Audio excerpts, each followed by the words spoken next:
Anapaka ao apotsika mandrakariva ny riavana ny fiadanan'ny tompo. Amen. Miverena hitandrina ny didin'i Jehova. Miverena hitandrina ny didin'i Jehova. Zany no asongady mofinainantsika an'io amin'ny bokin'ny Ezekiela mpaminany toko fa 2:20 ny andininy fa 7:20 hatramin'ny fa 1:20. Vakitsika amin'ny anaran'ny tompo manao hoe: koa lazao hoe izao ny lazain'i Jehova tompo, ovoriko avy any amin'ny firenena ianareo, ary angoniko avy any amin'ny tany izay nampielezana anareo ka omeko ny tanin'ny Israely ianareo. Ary ho tonga ao izy ka hanaisotra ny zava-dratsiny rehetra sy ny fahavetavetany rehetra. Dia omeko fo iray izy, ary asiako fanahy vaovao anatinareo, ary esoriko amin'ny nofony ny fo vato ka omeko fo nofo izy, mba andehanany araka ny didiko sy hitandremany ny fitsipiko ka anarahany izany. Ary izy dia oloko, ary izaho andriamanina. Fa ny amin'izay manana fo manana ny zava-dratsiny sy ny fahavetavetany dia atsingeko eo andohany any ny nataony, hoy Jehova tompo. Ray masino, manamasinanay amin'ny fahamarinana, ny teninao no fahamarinana. Amen. Miverena hitandrina ny didin'ny tompo.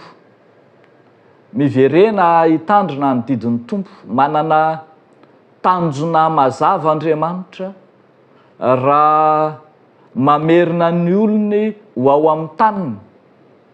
Tanjona mba hiverenan'ny fanekeny izy Andriamanitra indray amin'reto olona efa nofidiny reto, ka izy ho Andriamaniny ary ny olona kosa, ny vahoaka kosa olony. Io faneken'Andriamanitra izay efa naorina tamin'ny andron'ny Abrahama io no tian'Andriamanitra pahatsy aivina ho an'ireto vahoaka reto indray, vahoaka izay niparitaka ny heli-patrana nanerana izao tontolo izao tao aorian'ny fahababoana tany Babilôna. Mba hahatanteraka ny fiverenana amin'ny fanekeny io ary, dia indro misy dingana manao atanatohatra izay ataon'Andriamanitra amin'ireto vahoaka ireto mba ahatongavana amin'ny tanjona dia ny atonga azy ho vahoaka ny teny fikasana, vahoaka ny fanekeny. Ny voalohany indrindra tamin'izany dia ny famerenana azy ho ao amin'ny taniny. Tao aorian'ny fahababoana dia niparitaka ny vahoaka, ny sasany tany Babilôna, ny sasany andeha nila ravinahitra tany amin'ny tany jentilisa hafa, dia indro taoma hiverina ho ao amin'ny taniny. Andriamanitra amin'ny teny manao hoe: ovoriko avy any amin'ny firenena ianareo, angoniko avy any amin'ny tany izay nampielezana anareo ka omeko ny tanin'ny Israely. Zavatra lehibe, zava-masina ny tanin'i Jehova, fa ao amin'ny tany voafidy no afaka manompo an'Andriamanitra marina izy ireo. Tany amin'ny tany nampielezana azy dia ny Andriamanitry ny firenena izay nisy azy no notompony, fa antsoina kosa izy hody ato amin'ny taniny mba hanompo an'i Jehova. Io tany io no sarin'ny fiangonana ankehitriny, itaoman'Andriamanitra sy antson'Andriamanitra anao hiverina ao amin'ny fiangonana, fa ao amin'ny fiangonana ihany no ahafahanao manompo an'Andriamanitra marina. Ary rehefa tonga ao amin'ny tany dia tenenina mazava fa tonga ao izy dia hanaisotra ny zava-dratsiny rehetra sy ny fahavetavetany rehetra. any atany n'olo-kafa dia tsy mahatsapa ny faharatsiana izy satria milomano any amin'ny tany be faharatsiana. Fa rehefa tonga ao amin'ny tany kosa izy dia ahatsapa fa tsy mety ny nataony. Zava-dratsy nanompo Andriamanikafa izy ireo ka dia miroso amin'ny fibebahana izy. Antson'Andriamanitra ody ny vahoaka mba hiala amin'ny ratsy nataony. Antson'Andriamanitra hiverina ao amin'ny tany ny vahoaka mba hibebaka, hitodika amin'Andriamanitra. Eto dia le hoe hanaisitra no voambola nampiasaina mitovy amin'ny voambolan'ny testamenta taloha hoe mibebaka. Tena antsona ody atanin'ny razana, ody ao amin'ny fiangonana, hiverina ao amin'ny fiangonana, hitodi-doha mba hanome-lamosina ny fahotana hiala amin'ny faharatsiana.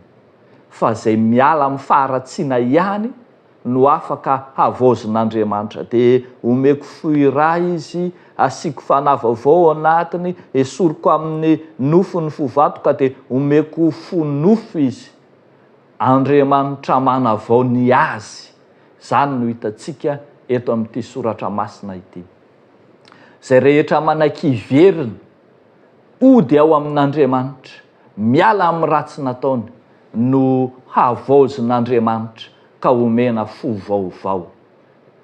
Raha miaiky ny fahotantsika isika dia matoky somarin'Andriamanitra ka manadio antsika ho afaka amin'ny tsy fahamarinana rehetra.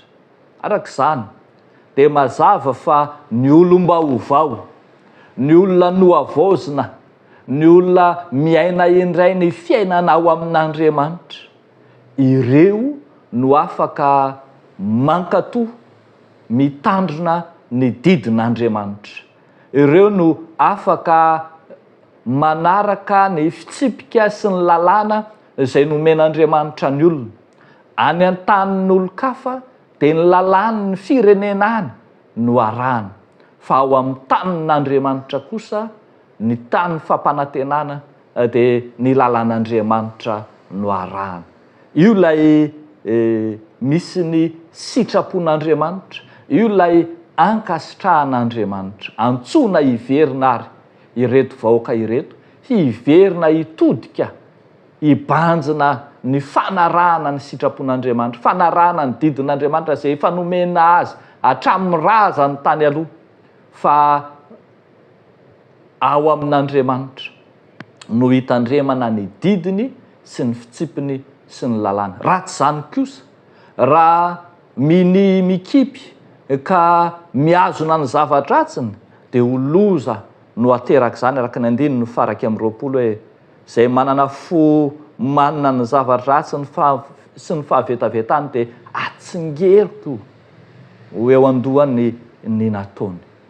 Rehavako malala ao amin'ny tompo, miantso atsika ary ny tenin'Andriamanitra, miantso atsika izao soratra masina izao. Isika rehetra firy tokoa moa isika no efa natao batisa tao am-piangonana, dia indro tonga miely any an-tanin'olo-kafa any ivelan'ny fiangonana ankehitriny. Firy no efa niraisy nampandray, nandray ny sakramenta, firy no efa natao fanamasinana, fanambadiana tao amin'ny fiangonana, firy no efa nandray ny fahasoavan'Andriamanitra tao amin'ny fiangonana. Fa aiza isika izao?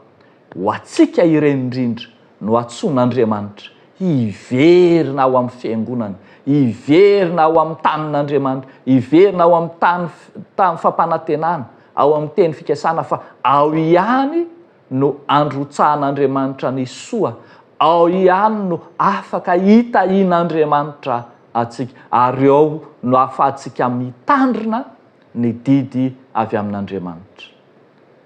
Rehavako malala, tena ho anao mihitsy nahatonga an' Jesosy ny teny manao hoe zaho tsy nirahana afa-tsy amin'ny ondro very amin'ny taranak'Israely ihany.